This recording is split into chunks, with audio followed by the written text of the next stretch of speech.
So welcome to the Hot3D session. We have four very interesting presentations. We're glad to have Hot3D back at HPG 2022. So we will introduce each speaker and have their presentation. We can take a couple of questions for each, and if we have time at the end, we'll have a roundtable discussion. By the way, I'm Steve Molnar from NVIDIA. Our first presenter will be Naveen Matem from Intel, and he's going to be talking to us about Alchemist, which is Intel's new GPU. Everyone in the computer graphics field is excited to see Intel's new discrete GPU architecture and their offerings. Designing a new GPU that's not incremental from the past gives an opportunity for new innovations that move the industry forward. So Naveen joined Intel in 2000. He's worked on the design and microarchitecture and hardware architecture on many parts of the GPU pipeline. He had a key role in the development of Intel's GPU instruction set for multiple generations. Naveen holds a bachelor's degree in electrical and electronics from Bangalore University and a master's degree from Arizona State University. So Naveen.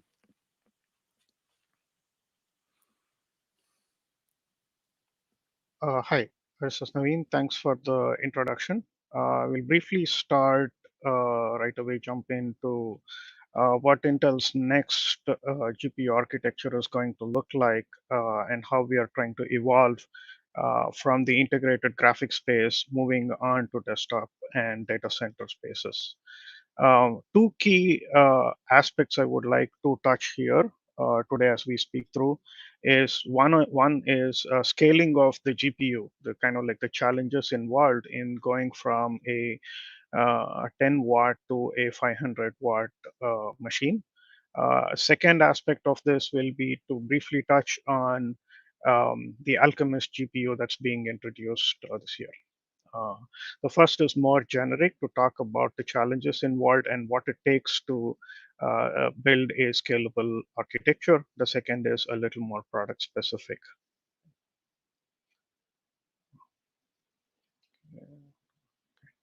What are our key challenges? The challenges get involved in scaling the architecture that has to feed multiple segments. This is um, uh, the development of key capabilities, features, hardware, software interfaces that are required to support a variety of APIs that are used across these segments. Some ways to kind of distinguish between what these segments are typically falls in two key metrics, right? Teraflops and power. So if we talk about an example of the XE architecture timeline, we can talk about our IP scaling from 10 watts to 500 watts, ranging from 2 teraflops to a 60 teraflop machines. Of course, these are early examples, and they do expect to go beyond this spectrum. But that's the kind of giving the magnitude and the range that one IP, and I keep repeating this, is that one IP needs to cover. Not just that, teraflops in power is just one such indicator. There are others like tops, performance of specific use cases. These use cases also vary, right? Integrated graphics space have a specific use case. Discretes vary a little bit, and data center, of course, wants its own set of metrics. They do pivot on one key aspect that each segment is interested, while the rest of the capabilities also need to be supported. Uh, this provides this unique challenge to scale this machine from our integrated space all the way high. We started off with the integrated space. So in the past, the machine was a what we call a slice architecture. We'll get into the details in the next deck. Is we started off with a slice architecture. This is a piece of the architecture that is one block, and all that was always needed for an integrated space. But as we move forward, we wanted to get to this a scalable slice architecture, meaning it can scale to multiple slices. And that also has two key components. We'll touch on them: the scalable XE cores, what these are and what they contain, and other efficiency and balancing of resources. And again, touching base, why do we need balancing of resources? As the machine size grows, we need to extract the efficient use of the flops added here. Second is, depending on the segment we are going, the resources will vary. Okay. Now, as a process of walking through the scalable architecture, I'm picking the XE HPG. This is our segment that uses the uh, used in the Alchemist GPU, right? The scaling of the graphics engine. I'm going to use the XE HPG as a walking set to extract the information. The other segments, for example, XELP, which is going into integrated graphics, or XEHPC, which grows into data center. I view these as, in some form, a subset of the XEHPG and a superset of XESPG in other forms. So as we walk through the pieces, I'll briefly touch base on what aspects are different in these segments. Sorry. Okay, using the HPG to showcase the applications here.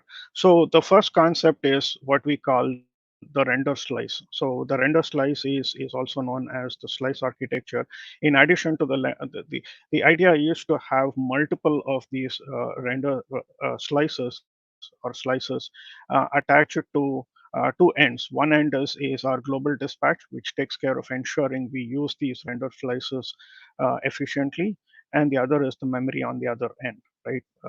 This is our unified cache structure, efficiently handle the bandwidth across these render slices, and also handle fabric of data going between these slices. That's one case. The second is our global dispatch. So when we want to go from a single slice to this multi-slice, there's aspects of work distribution at the top. There is aspects of work redistribution in the middle of the pipeline. So as we walk through the pipeline, somewhere along different shading phases, we want work to be redistributed and not have hotspots, for example. Um, in addition, it also supports these multiple contexts or queues, if you will, between aspects of render, just purely compute, which is used both in graphics and AI ML, and also miscellaneous aspects, right, like a copy engine or a media engine for transcode and encode. So these render slices are form the building blocks, and the idea is to stamp these render slices. Uh, to stamp these render slices in order to get the large machine size we would like to get. So you would start with one core slice, and then you would scale it forward. Let's walk through what is entailed in these render slices and the different blocks. Okay, the first one, what's inside a render slice? The XE architecture has 4 XE cores with matrix operations. These are what we call the XMX. In addition to the vector engines, we'll touch on what the XE core entails. In addition to the XE core, in the XE architecture coming from the previous one, we've added ray tracing units, and a fully functional and optimized fixed function required for DX12 Ultimate Gaming. So what's in this DX12 Ultimate Gaming? Fixed functions is our geometry pipeline, which handles your DX geometry phases from vertex shader all the way to pre-pixel pixel shader phase. It also has our pipelines to handle early depths, right? Um, and also finally, once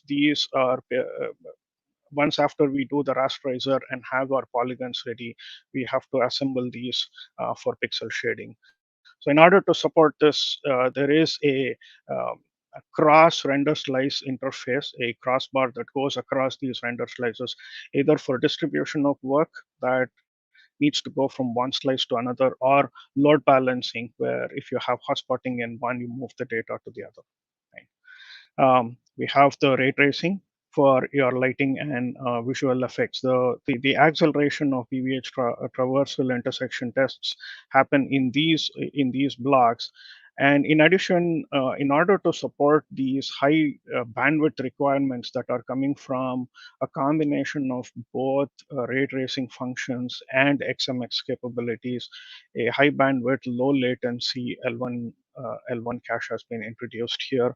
The combination of L1 and SLM is key to getting high efficiency out of these vector and XMS blocks.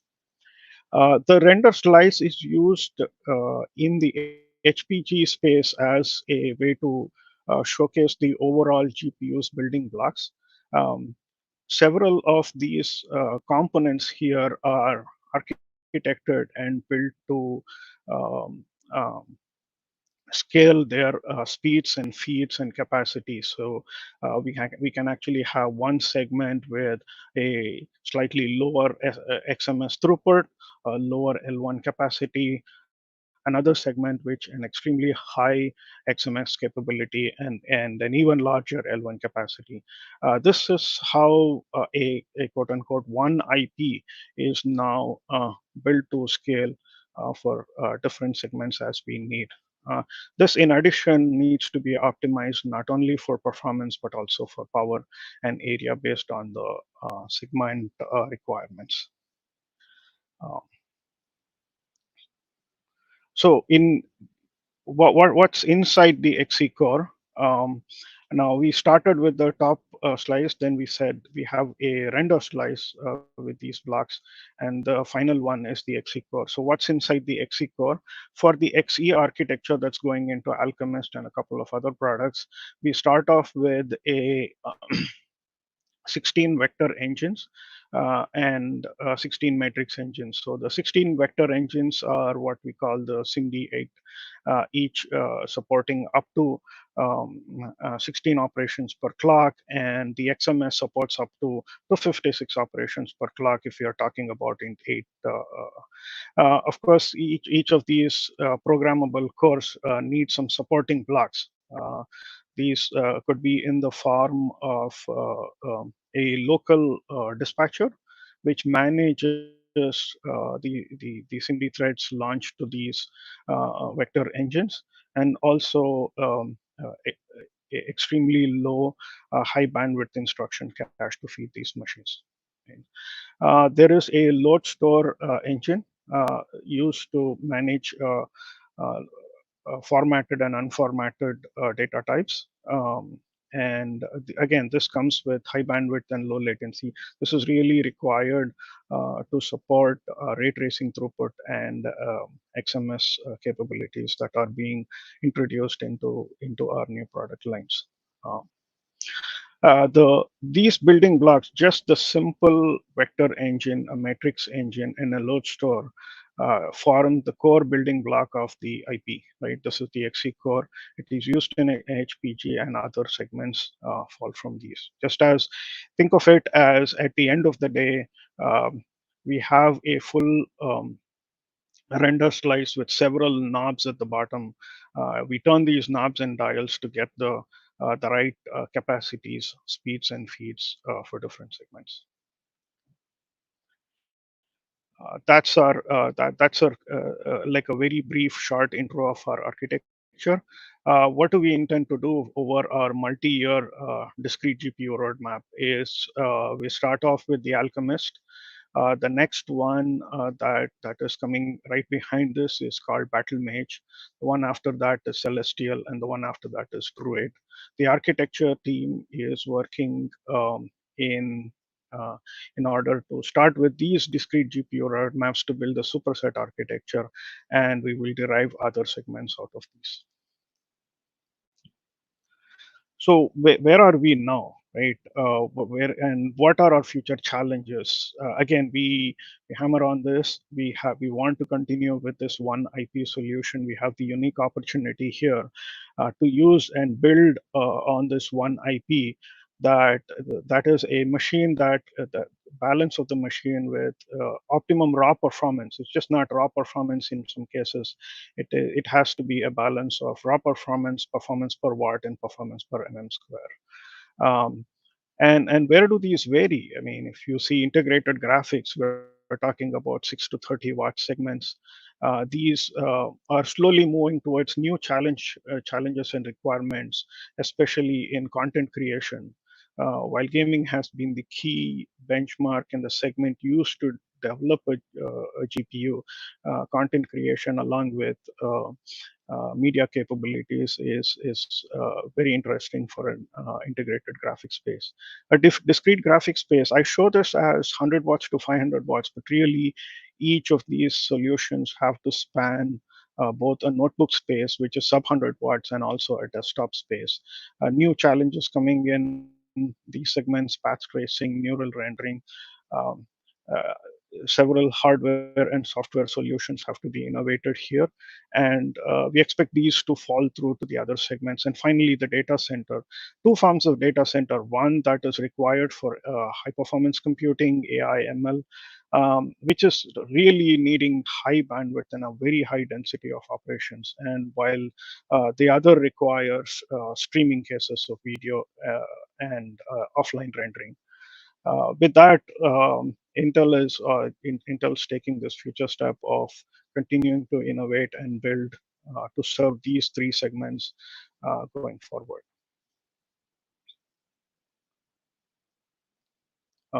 Thank you.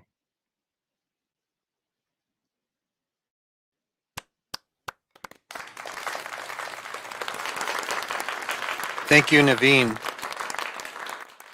Can people hear me? Go on stage. Can people hear me?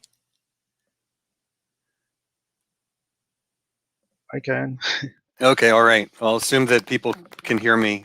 Anyway, well, thank you, Naveen. I appreciate that this description of the Intel's new GPU architecture.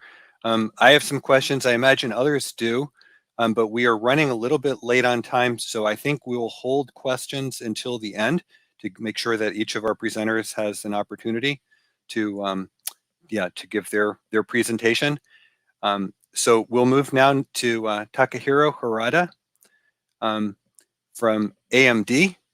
And his presentation is, the title is HIP-RT, a ray tracing library in HIP. So GPU ray tracing is a key area of innovation. And Takahiro is a fellow engineer at AMD. He's been leading research and development of the Radeon Pro Render and HIP ray tracing. In previous lives, he's worked on real-time physics simulation and was an assistant professor at the University of Tokyo, where he earned his PhD in engineering. So, Takahiro. Am I on the stage now? Can you guys hear? All right, Steve, thank you for introduction. Yeah, let me quickly start my presentation because, yeah, I don't think we have enough time for that. All right, before I get into the topic, I'd like to do a very short introduction of myself. My name is Takahiro Harada from AMD, and then I'm working in the Advanced Rendering Research Group, where we do like a bunch, like a mix of research and development. So you can find our activities on our website, which is shown on the right. We are working on a bunch of like technologies or SDKs, and then today I'm going to talk about this one, HIP-RT. And HIP-RT is a ray tracing library, which is written in HIP. And I'm going to start with the design of the API first, and then go into a bit about the detail of the API in this talk. All right. Before explaining about HIP-RT, there are a few ray tracing APIs out there, as you know, like DXR, Vulkan ray tracing, Metal performance shaders, ray tracing from Apple, and NVIDIA optics. And then one thing I want to ask you, actually it was very interesting if I can do that in person, was that, yeah, I want to hear what do you think about these like APIs, ray tracing APIs. Do you like them, or do you think things could be improved? Of course, the preference of an API is very subjective, so it is not easy to find the perfect API for everyone. So, however, we thought that a ray tracing API can be improved from these existing APIs. So this is a motivation of this HIP-RT development. And also another background or another motivation behind this development is the necessity of the API. So AMD released RDNA2 GPUs, which we call Navi2. This Navi2 GPU have hardware ray tracing unit called Ray Accelerator. And this hardware can be used in DXR, for example. However, there's no way for people to use it from HIP program. That's another problem we need to address. So that's another motivation behind this like HIP-RT API. So by the way, HIP is like a new compute language AMD has been developing recently, and it is very similar to CUDA C++ API. Then the question we asked ourselves was, how should we design the API? Should we just take an existing API and then modify a bit, or should we design something totally different? And as I said in the previous slide, we thought that there's a room for the APIs to be improved. More specifically, we thought it could be simplified a bit more. And then these 3 points are the points we wanted to satisfy from this API. So first, we wanted to make the API to be minimum, which makes things easier for everybody. Of course, it is going to make things easier for the developer, and also it is going to make things easier for like our team who is maintaining the library. However, designing a minimum API may be a double-edged sword because it may look harder to use because it doesn't hide a lot of things under the API. However, a developer is more likely to be able to get a better performance easier if you use the API properly. And then second, we thought there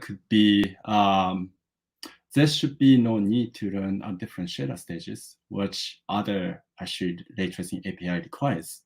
Therefore, we did not add any new shader stages or kernel types. And then because of these two designs, the API should be easier to add to an existing applications. The application does not need to go through a major refactoring to add this like hardware ray tracing to an existing APIs, existing HIP or CUDA API, CUDA applications. And we have been working on this HIP-RT library for a while, but it's very new actually. The first release was at April this year, so it's just a few months ago. And then we are defining it, and we are going to release version 1.1 very soon. So we are planning to do it at SIGGRAPH timeframe. Okay, so far we discussed about the design choices we made for HIP-RT API, and let's look at a bit more detail about the API. As I said, HIP-RT is a library which does ray tracing. And then obviously it does use hardware ray tracing on AMD GPUs. If you use or if you run it on Navi2 GPUs, which have the hardware unit. We also implemented a software code path in HIP-RT so that it can run on older GPUs like Vega or Navi 1 generations. And also, if I was a developer and if I need to take a library, I do not want to get tied to a single vendor if possible. So we thought that you may feel the same. Therefore, we do not want to lock you or the developers to the AMD platform only. Therefore, we are trying to make it run as many platforms as possible. And then thanks to the similarity of the APIs, meaning the HIP API and CUDA APIs, HIP-RT can run on AMD GPU and NVIDIA GPUs. It uses HIP implementation for AMD and CUDA implementation for NVIDIA GPU. And then in order to realize that, we actually use Orochi library. This is another library we developed, but because I don't have enough time, so I'm going to just skip it. And then, yeah, the implementation of HipRT looks like this, illustration on the slide. So HipRT is built on top of Orochi library. And then this Orochi library is executing a HIP API if the device is an AMD GPU, and execute CUDA API if the device is an NVIDIA GPU. And as of today, of course, hardware ray tracing only works for AMD GPUs, but we want to add like hardware acceleration for other vendors as well, if possible. And the basic primitive of HipRT is, of course, a triangle. As we are going to see it later, a developer need to provide the list of triangles to the API, then it is going to compile them so that it can perform ray intersection efficiently. And of course, yeah, sometimes we need more than triangles, right? So if your application needs or requires primitives other than triangles, it is also fine. We can support that. So the way we support it is that you can extend the behavior of this ray tracing API, HipRT, by writing a custom intersection functions. Okay, and then I'd like to move on and then explain a bit more about the APIs. And then when a developer uses HipRT API, he doesn't need to know much about things, but he only needs to know about two things. So we keep it like simpler. So the first thing is HipRT geometry. So this is a representation of a geometry of triangle mesh, like a T-pod which is shown in the slide. And some API calls it instance. So I think, yeah, you know what I'm talking about here. And then, of course, like if we create a scene, it is not only the geometry or single geometry, right? So we need to introduce another concept, which is a scene object, which we call HipRT scene. So this is actually nothing but just a collection of HipRT geometries to set up a scene. So when we construct a scene, we create a bunch of geometries like that, and then set a transform for each object or geometry. And then transform is something we call HipRT frame, and then we construct that scene. So these two are the only things you need to understand to get started with HipRT API. That's, yeah, very simple. And then we have a bunch of flags, and then, yeah, when we trace array, we define it with flag. It could be any hit or closest hit. I think most of you are familiar with these concepts, so I don't go into the detail. And also, we implement several BPH types, which you can choose depending on the needs of your application. So if you need very fast build, you can go for that. But if you need like a high quality build, but you can take time for BPH building, we have high quality build as well. And what is very interesting, I think, and different from other APIs, is that you can even build a BPH by yourself and then pass it to HipRT API. In this way, we are not actually blocking people from a new invention. So we would like to see more research on the improvement of the BPH build. All right, so I think I covered most of the concepts about HipRT, and then in order to use HipRT, all you need to do is just get the latest driver package from AMD website if you are running on the AMD GPU, and then just download the SDK package from the project page. The package has a tutorial, but it is likely that the one we released at GPU Open GitHub in this link here is newer. So you probably want to just get the latest tutorial from there and then override it. And that's all you need to do or try HipRT. And it's very simple. And then if you get that, here's a list of tutorials we have right now, starting with a very simple intersection to triangles. And then we cover how to use custom intersection function and motion blur and so on. All right, and if you have a request for a sample tutorial, we would like to hear. So feel free to make a GitHub issues or send me some tutorial. And this is the last part, but let me check. All right. I think I need to wrap up quickly. Let's see. And go back to the slide. And all right. So I wanted to go through I wanted to explain how to do the geometry intersection, and we need to do 4 steps, which is context creation first, and I'm not going to go to the detail. And then after that, you need to do geometry creation or construction. Then you need to construct a kernel, or you need to compile a kernel, and then you have to just execute kernel. That's very simple.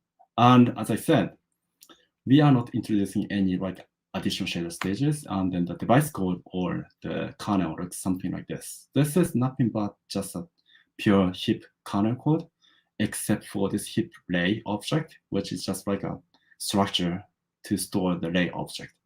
And then this is how we define the lay, and then this is how we like store the result. And then the missing piece here is the intersection. And then what we need to do to get the intersection working is just put these 3 lines. So create an object and then get next hit, call get next hit, and it is going to return the hit. That's pretty much it. And then that's all you need to get this triangle rendered. All right. Yeah. Let's skip that, and then let me wrap it up. So as I said earlier, the next release of HPG is going to be around SIGGRAPH 2022, which we are going to add bound inbox program. And also it contains a bunch of fixes and optimizations. And at last, I'd like to thank all the HPG development team in Advanced Rendering Research Group, EMD, and also David and Bruno for supporting the work and talk. And yeah, if you want to know more about HPG, here are some pointers and resources. And this is a disclaimer for the talk. And all right, thank you very much for your attention. Thank you very much, Takahiro. We are running short on time, so what I invite you to do is to add your questions to the question board, and so offline we should get an opportunity to answer some of those, and maybe we'll have time at the end. But we need to move on to our next presentation. Our next presenter will be Brian Budge from Meta Reality Labs, and his topic is DGDT, or Real-Time Geometry System for Remote Cinematic Style Rendering. Brian is a member of the graphics research team at Meta Reality Labs, where he manages a group of rendering researchers. In previous lives, he was a founding member of the Autodesk cloud rendering service, and then worked at Google on their Borg scheduling service and the Clips AI curating video device. Brian received his PhD from UC Davis. So Brian, take it away. Great. Well, I've already been introduced, so I'll move on to the next slide. Okay, so I'm going to talk a little bit about why we'd want a geometry system, a new geometry system. I'll give a brief system overview. I'll talk a bit about some compression that we use and at the renderer compute, and then I'll try to fit in a little bit of the results that we have so far if there's time. Okay. So we want to have a system that will enable rendering of deformable geometry in real time, especially if that geometry is coming from remote. That geometry could be highly complex film quality assets. We want to supply the geometry in a usable way for ray tracing and photorealistic rendering, for example, via path tracing. So I'll talk a little bit about some existing related systems. USD seems to be like a format of the day for film. It can hold all kinds of geometry, as well as lights, cameras, materials, textures, etc. It's really flexible. Many different film rendering pipelines have customized pipelines that include USD. But USD doesn't really have facilities that would enable remote real-time or interactive geometric updates. Alembic is a format that is also used heavily in film. It has affordances for meshes, curves, subdivision surfaces, etc. And there is some compression that comes along with Alembic that makes archives smaller than full raw data. Alembic holds data in one or more large archives for baked animations. Unfortunately, in real-time update situations, Alembic would not be sufficient because you don't really derive much benefit from single-frame archives. GLTF is built specifically for efficient transmission and loading of 3D scenes. It's extensible. There's multiple mesh compression extensions, including Draco, which seems to be kind of a best-in-class mesh compression algorithm. And I've seen at least one user has made an extension for curves. So we could have also built on GLTF extensibility, but we chose to design our own data schema on flat buffers because it was easier to match the concepts of cinematic renderers and ray tracing APIs. We could make the format self-documenting, and then it's also got facilities for version compatibility, and flat buffers are super fast and speed is of the essence. There's also, as have been talked about a little bit already in this session, a lot of standard ray tracing APIs now. Vulkan, Metal, DX all have ray tracing APIs. Optics, Embry, and also recently AMD now have also their proprietary ray tracing APIs. And these share a lot of commonalities in how scenes are set up and updated. And this kind of thing is a big boon for photorealistic rendering systems. They don't have to necessarily write their own ray tracing pieces. We're kind of unaware of any existing geometry systems that can marshal the geometry data and manage these ray tracing APIs in a way that's reusable across renderers. Okay, so DGDT is broken into 3 parts. There's a flat buffer schema, which defines the data layout for scene geometry. We also have the session writer that controls what is serialized according to the schema format, and the geometry subsystem, which consumes the serialized scene data and prepares it for the renderer. The session writer tracks changes from frame to frame and ensures that only data that is changing will be serialized. It also controls encoding to compressed formats available in the schema. The session writer system is a cascading series of composed types. From the bottom layer, each type can serialize itself if changes were made, or report up the chain that it was unmodified. Whenever an object in the system is looking to see if it was modified, it checks its members for changes. If none were changed, then the current object is also unmodified, and that is reported up the chain. The geometry subsystem integrates into the renderer. Objects and primitives get initially created by an implementation of the geometry engine adapter, and from then on, they know how to update themselves when given new schema data. This is also where compute graphs are evaluated. I'll talk a bit more about that later. Okay, this is an eye chart, and there's a lot going on here, but the big takeaway is that DGDT offers a base layer that is then customizable according to the devices you want to render on. So far, we implemented a CUDA layer where GPU compute and memory copies are implemented, and an optics layer which offers acceleration structure building and hooks for setting up shader binding tables. Any renderer wishing to interface with DGDT makes its own geometry engine adapter that inherits from DGDT's adapters, and so we've also implemented a demo renderer that builds on this, and also provides renderer-specific logic around how to trace rays and shade. In the future, we will support more device types and ray tracing libraries like Embry.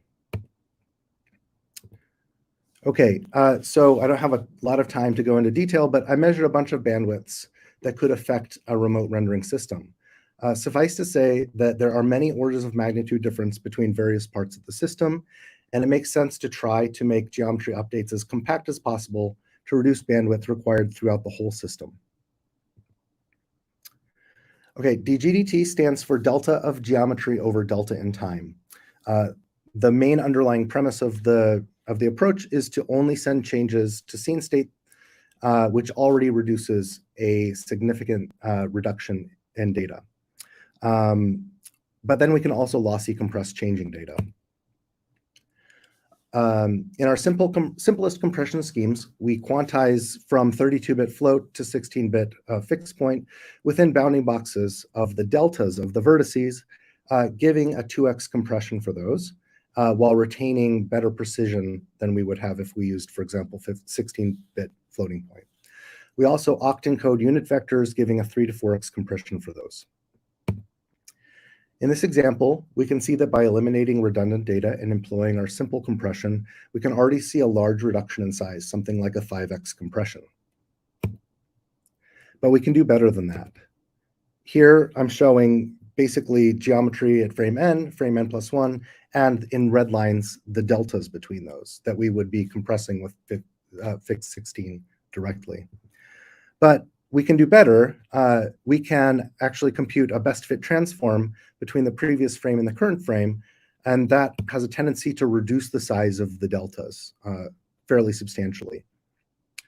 And this kind of thing can lead to better compression. So the residual, for those who aren't familiar, is the difference between neighboring elements. And in this case, it's the difference between neighboring vertices and a vertex buffer. But we find that we still want to use deltas here, and we get a far peakier distribution when we do residuals of the deltas instead of the residuals of the vertices themselves. This makes it very good for entropy encoding like Huffman code. Rodin works very well on most content, especially meshes with smooth animation that can be well predicted from frame to frame. In this dancing clip, for example, because we're at 60 FPS, the dancer's motion is very smooth and doesn't change drastically from frame to frame, and we're able to accurately predict the motion. And as a result, Rodin outperforms Draco and Corto by a large margin. On other sequences, at lower frame rates where the mesh is very fine, Rodin does not perform as well relatively as Corto and Draco, because those techniques get really good spatial prediction from the nearby vertices. And in this case, we're using about 17% more bits than Corto at quality level 80 dB. While Rodin performs well on most deformable content with a competitive compression ratio, its main advantage is speed. Because of its simplicity in both encoding and decoding, Rodin outperforms Draco and Corto by a large margin. We also have implemented decoding on the GPU, so we can benefit from reduced content size all the way to the GPU. Finally, all we need is a deforming vertex buffer.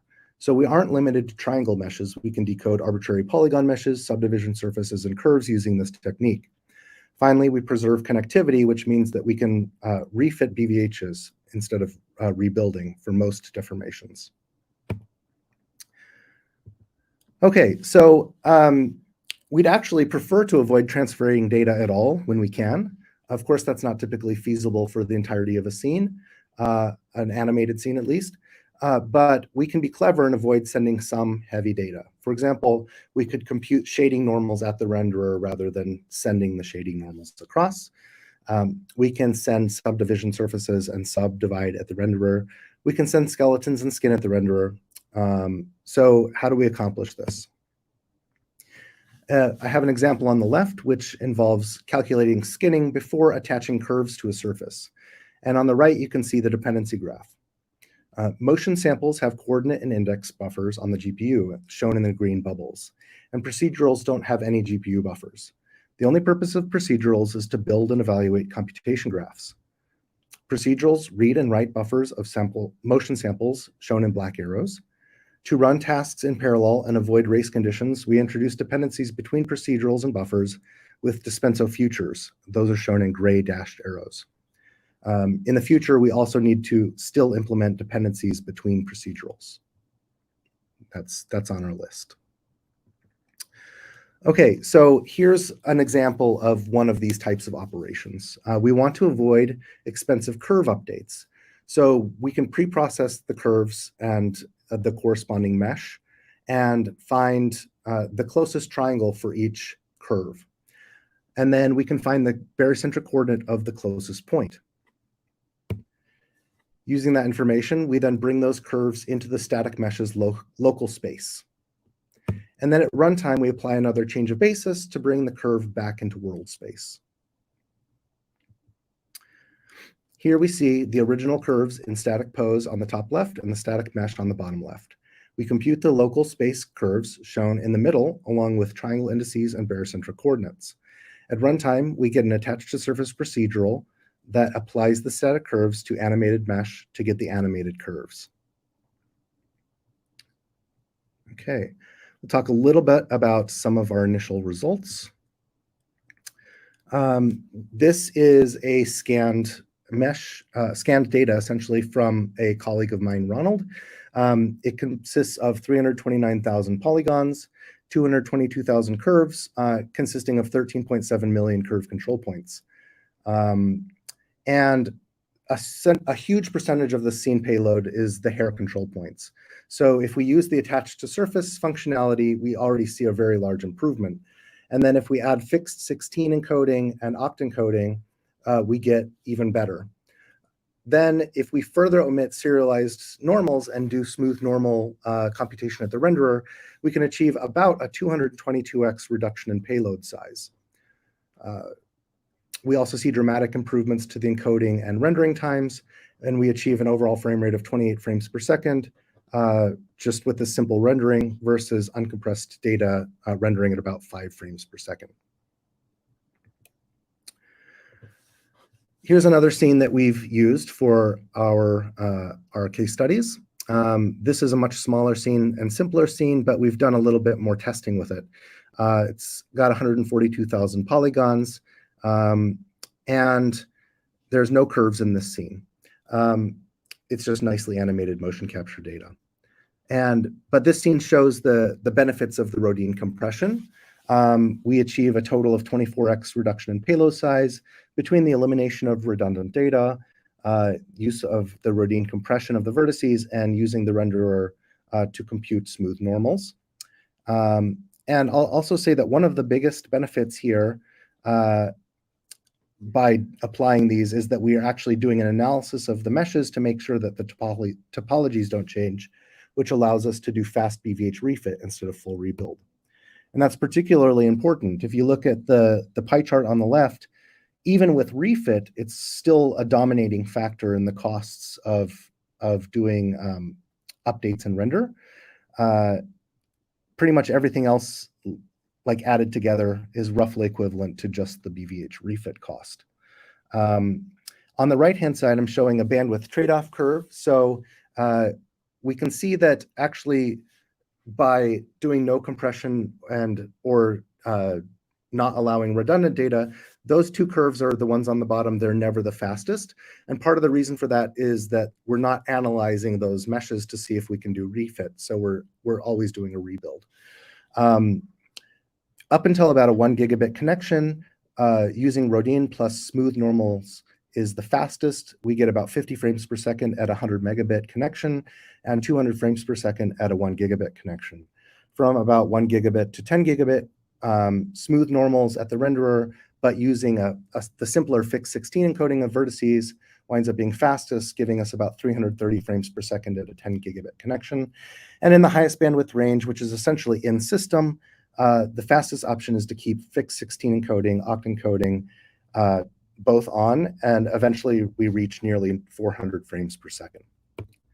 Okay, I just want to thank my colleagues who've been assisting with this project, and hopefully I will be able to answer some questions for you in the panel. Thanks. Thank you, Brian. Yeah, we'll hold questions here, or you can put your questions in the question board, and I invite the speakers to look at the question board and look for questions to you. Our final speaker in this Hot3D session is Sarita Adve from the University of Illinois at Urbana-Champaign, and she will be speaking on Elixir, enabling end-to-end extended reality systems research. And Dr. Adve is a professor of computer science at UIUC, and her research interests span hardware, programming language, runtimes, and applications. And she's most recently been working on extended reality that combines AR, VR, and mixed reality. And she's a member of the Academy of Arts and Sciences, an ACM and IEEE fellow, and has served as ACM SIGGRAPH chair. She received her PhD from the University of Wisconsin-Madison. And Dr. Adve. So the title of my talk is Elixir, Enabling End-to-End Extended Reality Systems Research. This is work with many collaborators that I will acknowledge on slides. So extended reality, including virtual, augmented, and mixed reality, is likely to be the next major computing interface and has the potential to transform virtually every human activity, including science, medicine, education, and so on. But there's an orders of magnitude gap in the power, performance, and quality of experience between current systems and the systems we desire. So for example, for complete immersion, we would like about 200 megapixels of resolution, but current state-of-the-art XR systems provide 7. For everyday, if we want to wear AR glasses all the time, everywhere, we are looking at a power budget of about a couple hundred milliwatts to ensure that our skin doesn't burn. But the current systems, the state-of-the-art systems provide have about 7 watts. In terms of weight, to have a comfortable form factor for AR glasses, we would like about tens of grams of weight, but today's systems, the state-of-the-art is about 500 grams. And there are many such gaps between the current and desired. So with the end of Moore's law, this type of gap, bridging this type of gap would be challenging no matter the domain. But for extended reality, there are many other challenges as well. First of all, to do systems research in this area requires diverse expertise. Of course, graphics is front and center, but there's vision, audio, video, optics, haptics. And for a computer systems person like myself, these are all new fields. These systems have complex metrics. They have multiple user-driven end-to-end quality of experience metrics, motion to photon latency, image quality, audio quality, and so on. So evaluating the goodness of the systems we design is hard. To bridge this kind of gap, it's very unlikely that we can do it just by innovations in a single layer of the system. So I know yesterday we heard comments like, oh, hardware is going to keep getting better. But, we are at the end of that road here. It's not going to keep getting better unless we work together with others in the system and application stack. So we need cross-layer system co-design between the hardware, the compiler, the OS, and the algorithm. And it's also pretty clear, I think, that meeting the computational demands of these systems just at the end user device is probably not going to happen in the power envelopes we have. And so we're going to have to bring in the edge and the cloud and co-design all of these systems to meet the demands. So when we started working in this area a few years ago, the biggest problem, though, for us was not all of this. This was all a problem too, but the biggest problem was that the systems that were out there were closed and proprietary, and there were very few participants in the systems community. There were no open reference systems or benchmarks to get this work going. And so there was a large barrier to entry for open R&D for XR systems. And so we pivoted and we said, okay, how can we democratize XR systems research, development, and benchmarking? And so that's how the Elixir project started. Elixir stands for Illinois Extended Reality Testbed. Today, Elixir is an open source full system XR testbed. It has state-of-the-art XR components with a modular runtime. It is compatible with the emerging OpenXR standard, which is a standard interface between applications and the XR runtime. And we've extensively characterized aspects of XR systems, and it's being used for a wide variety of research. So before I go ahead and tell you more about Elixir, I want to show you a few demos to get across the fact that this is a real working system. So this first demo here is, it's just how we use Elixir day to day for our research. You see at the bottom here, you see a grayscale window where my student is walking around with the camera in the physical space that he's traversing. This is our lab. And then in the middle here, you see on the left, you see the virtual space that he's traversing and the headset position that Elixir is calculating. And so this is a third-party view that helps us debug and know where the headset is supposed to be. On the right side, you see a window that is the actual eye buffers that Elixir is producing. And way to the bottom left, you see a debug window that tells us what's going on in the system. So this is how we use the system day to day.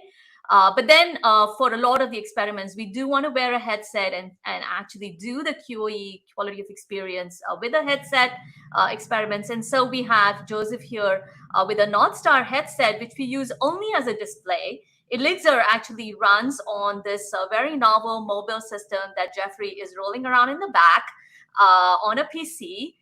That's just sending pixels to be displayed on the North Star. And on the right, you can see Joseph traversing, we're running Sponza and Joseph traversing this castle.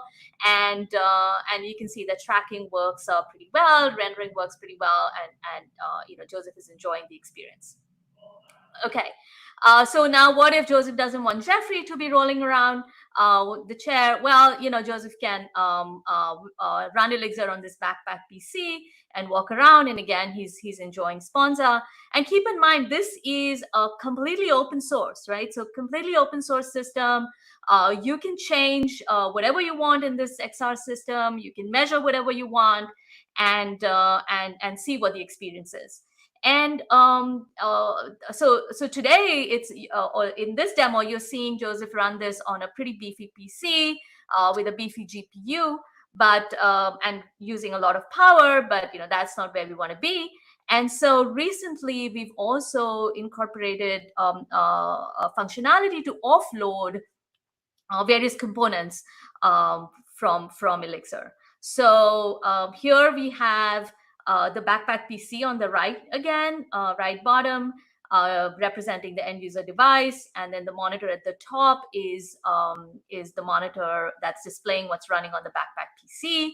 On the left, you have a server to which we are offloading tracking in this case. So we're offloading tracking to the server from the backpack PC through the network, and the center window here is the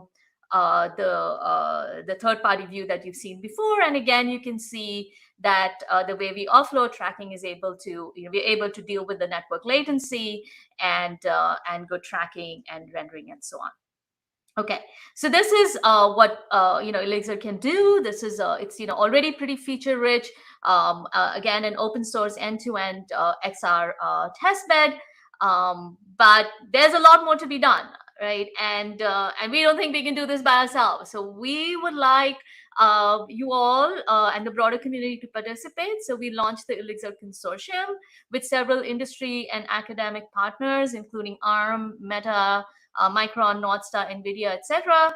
And the goals of this consortium are to create a reference open source testbed, again, an end-to-end open source testbed with state-of-the-art components and interfaces. And also the second goal is to create a reference benchmarking methodology. What are the standard applications and data sets we want to use? What are the system configurations we want to use? What metrics? And third, to build the XR systems research and development community, which is pretty fragmented. So today, this work is supported by an NSF-size community research infrastructure program, in addition to other support as well. But this particular program is, it's nice to have the NSF blessing to make this a community-wide research infrastructure. So next, let me give you a deep dive of what Elixir really is. Before that, I want to thank the large team of students and developers and the many consultations that we've had with colleagues in industry and academia and our founding consortium members and sponsors. And in particular, I want to highlight Josefa. He is my lead graduate student who's been co-leading this project with me from the beginning. He's graduating this year and would be quite the catch for any company or department. Okay, so what's Elixir? So Elixir has, just like any XR system, there are three components: a perception pipeline, visual pipeline, and the audio pipeline. The perception pipeline tells us, as you know, where in the world the user is and what the world around the user looks like. The visual pipeline takes information from the perception pipeline and generates the pixels to be displayed. And the audio pipeline, again, takes information from the perception pipeline and generates the audio. So all of the components in these three pipelines communicate with each other through the Elixir communication interface and runtime. And then on top of this, we run XR applications. We can run applications written directly to Elixir, or through the OpenXR interface, for which we use the Monado implementation. And then now we can also offload components, as I said. Today, all of these components here run in software, but we have a lot of research going on where we are accelerating these in hardware. And a big part of the research is to figure out what to accelerate, how to accelerate, etc. But today, it's all in software running on either a PC or a mobile device, embedded systems such as Jetson, etc. And as I said, we can also offload. Okay, so just a little bit more going a little bit deeper to show what we can support. For the perception pipeline, we support several cameras and IMUs to provide poses. We have support for visual inertial odometry, VIO, that provides the position and head orientation or pose of the user. So VIO does a good job in terms of accuracy, but it is pretty slow. And so we have the IMU integrator, which takes accurate but slow poses from the VIO and fast but noisy poses from the IMU, and then combines them all together to produce high frequency pose estimates that are accurate. We have pose prediction so that we can extrapolate the poses to a future timestamp that the visual pipeline will need. We do scene reconstruction using RGB depth cameras to build a dense 3D map of the world. We have support for eye tracking. This is still with offline data sets. We don't quite have an eye tracking camera yet, but this is work in progress. For the visual pipeline, we provide asynchronous reprojection so that when the application or the renderer provides us with a frame to render, we can warp it based on the latest pose estimate and the pose prediction to account for the head movement that happened from the time that renderer began to the time that we will display the image. And so this cuts down motion to photon latency. We also have support for correction for lens distortion and chromatic aberration to correct for distortion due to curved lenses. We have support for computational holography. We don't have holographic displays, but we can do the computation to deal with multiple focal planes. Again, this if we use this component in the system configuration, we can account for this computation, although the pixels don't get displayed because we don't have such a display. Okay, so the audio pipeline involves audio encoding. We can encode multiple sound sources into higher order ambisonics sound field. Playback, we rotate and zoom this HOA sound field for the user's latest pose and perform binauralization. So we can produce audio. And so I've described to you all of the individual components that this system has, but XR is not just a collection of components, right? It is a full system. And so we actually have the full system. So the data flow looks like this. We have, IMUs, IMU data at a high frequency. The camera runs at a lower frequency, and the camera and the IMU feed to the VIO. The VIO and the IMU feed into the IMU integrator. There's eye tracking. Reconstruction gets information from the camera. The application that's doing the rendering gets information from the eye tracker, the IMU integrator. Reconstruction, reprojection gets information from the application IMU, and so on. So there's a lot going on in the system, different components running at different frequencies. There are multiple interacting pipelines. There are soft and hard dependencies and multiple quality of experience metrics. Our runtime puts this all together using a modular and flexible architecture. So we paid a lot of attention to ensuring that the architecture is modular, so that researchers can plug and play. They can swap in and out the algorithms they want to use, and it's a very flexible system. So the Elixir components themselves are plugins. They're separately compiled, dynamically loaded. As I said, you can easily swap them, new components, new implementations of components. And all of this, there's flexibility, but we also wanted efficiency. So we have a standard publish subscribe mechanism, but this uses a copy-free shared memory implementation, which is pretty efficient. And again, supporting synchronous or asynchronous consumers involving hard and soft dependencies. So again, we have an end-to-end system that balances flexibility with efficiency. For applications, as I said, we can write applications directly to Elixir, or we can support OpenXR applications. Today, we use the Monado implementation. The standard results that I will show use the Godot game engine running on top of Elixir, and soon we will have Unity and Unreal support as well. We're just following their Linux OpenXR support. For quality metrics, we do motion to photon latency, we have image quality metrics and extensive telemetry such as frame rates, missed frames, time distributions, etc. So this is a full list of Elixir components today. It's changing as we speak. We keep adding new components. We can configure Elixir using a subset of these components and using offline data sets, live experiments, and it's a pretty rich test bed. So what have we found so far, right? So I'll give you a really very quick whirlwind tour of the things that Elixir can do. So the results I'm going to show very quickly again for a specific configuration running on a high-end desktop machine as well as embedded class NVIDIA Jetson systems using applications with varying graphics intensities such as Ponza, Materials, Platform, etc., running on the Godot game engine. So here's a very quick sort of run through.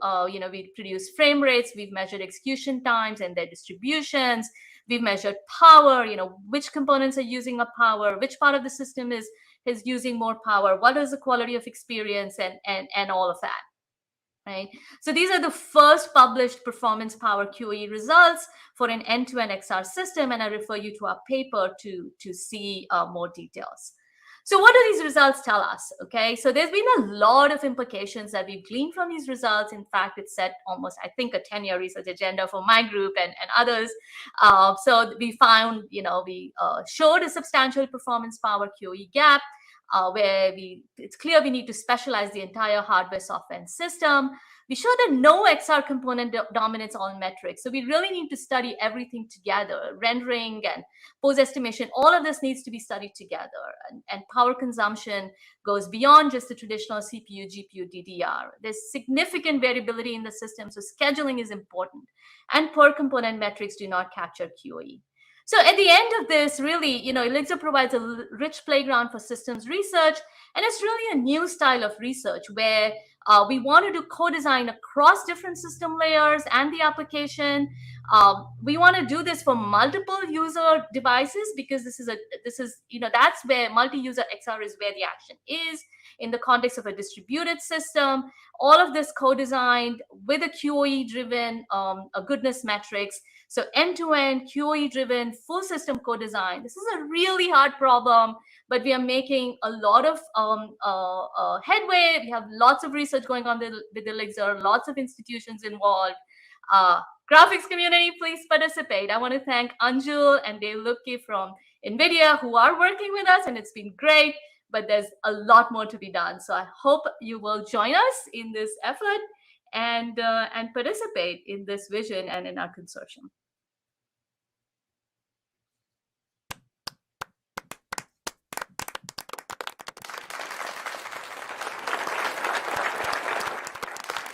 There are a bunch of questions on the question board, and we'll get our panelists here.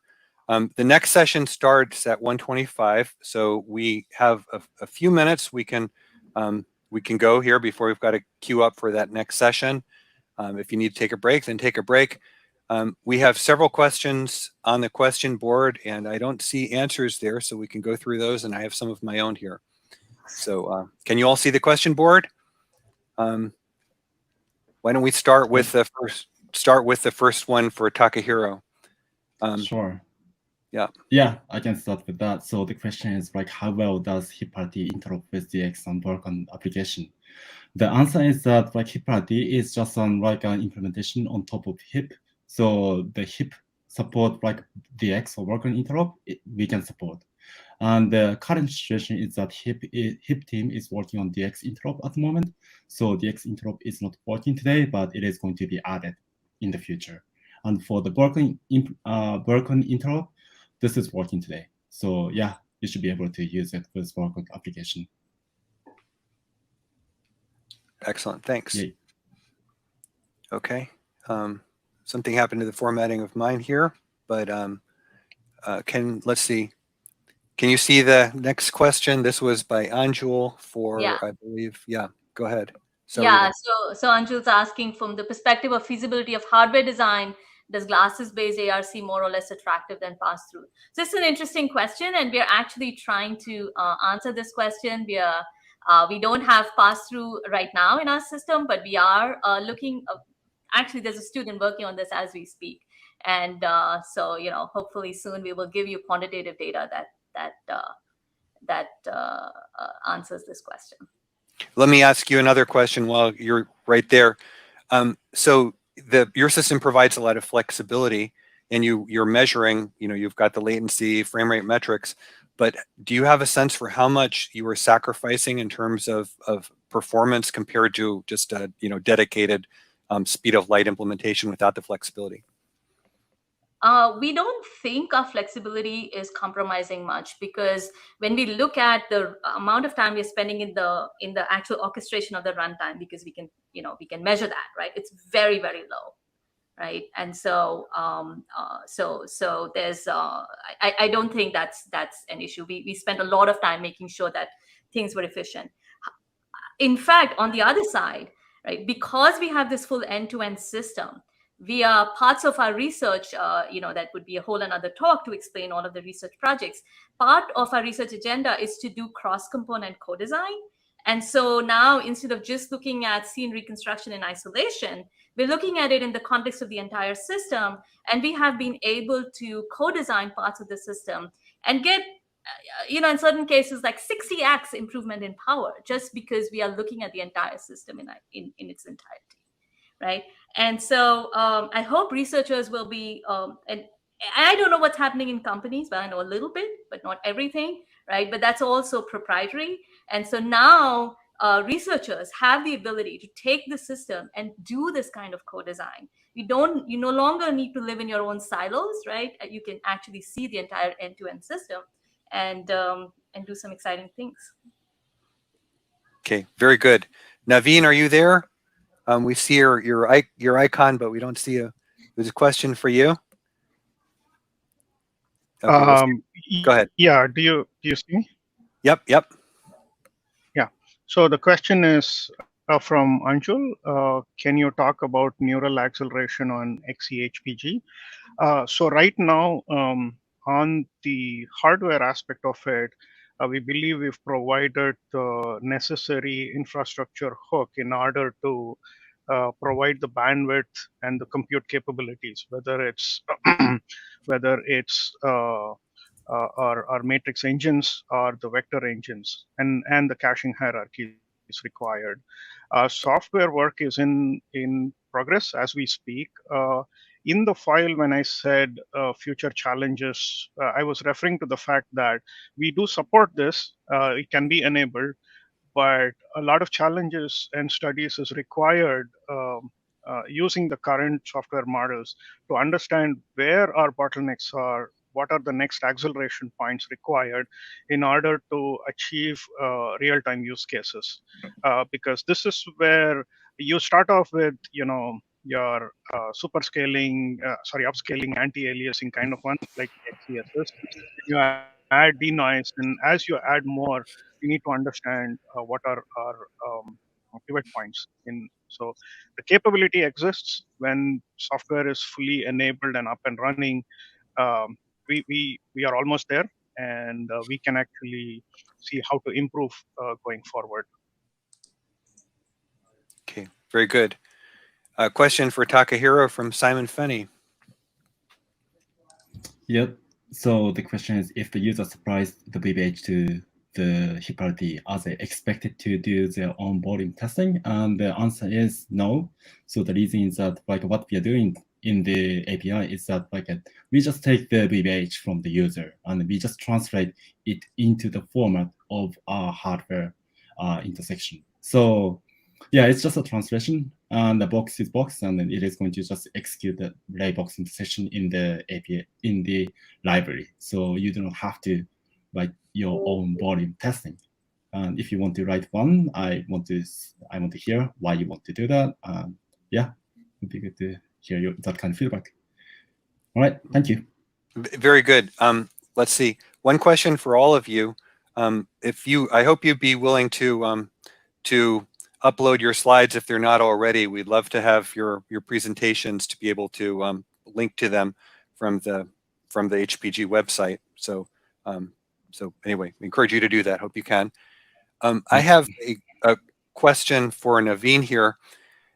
So it's ambitious to cover this whole space of low power iGPUs all the way to high-end DGPUs for all of these product segments. Do you find, I didn't hear you talk about any unbridgeable differences. Are there any places that just make you just do fundamentally different things that you could talk about or share?